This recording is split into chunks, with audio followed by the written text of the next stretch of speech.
அது செல்போன் எல்லாம் பெருசா புழக்கத்துல வராத ஒரு காலகட்டம். அப்போ ஒரு ஃபேமிலி தன்னோட லேண்ட்லைன் பில்ல கையில வச்சுட்டு உட்காந்துருக்கு. ஒரு பெரிய டிஸ்கஷன். பொண்டாட்டி புருஷன்கிட்ட கேட்கிறா, ஏங்க நீங்க உங்களோட பர்சனல் ஃபோன் கால் எல்லாம் ஆஃபீஸ்ல இருந்தே பண்ணிடுறீங்கல்ல? அதுக்கு அவன் பதில் சொன்னான், ஆமா ஆமா, வீட்ல வந்து ஃபோன் பண்ணா பில்லு யார் கட்டுறது? ஆமா, நீ உன்னோட பர்சனல் ஃபோன் கால் எல்லாம் எங்க இருந்து பண்ற? உங்க அம்மாவுக்கு தான் மணிக்கணக்கா பேசுவியே அப்படின்னு கேட்டான் கணவன். ஆமாம்மா, கண்டிப்பா ஒரு நாளைக்கு 4 தடவையாவது அம்மா கூட பேசிருவேன். ஆனா ஆஃபீஸ்ல இருந்து தான் பேசுறேன். நான் வீட்ல வந்து இந்த ஃபோனை யூஸ் பண்றதே இல்லையே என்று மனைவி கூற, என்னடா இது புரியாத புதிரா இருக்கு.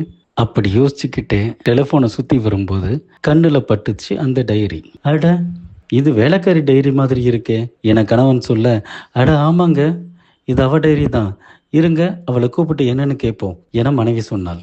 வேலைக்காரி வந்து நின்னதும், ஏம்மா இந்த மாசம் லேண்ட்லைன் பில் எவ்வளவு வந்திருக்கு தெரியுமா?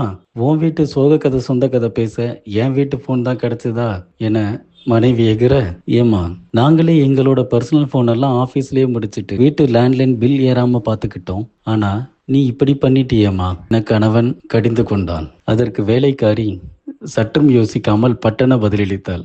சார், நீங்க உங்க பர்சனல் போனை நீங்க வேலை பார்க்குற இடத்துல பண்ணுனீங்க.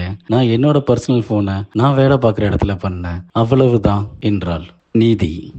ஏண்டா டேய், உனக்கு வந்தா ரத்தம், எனக்கு வந்தா தக்காளி சட்னி.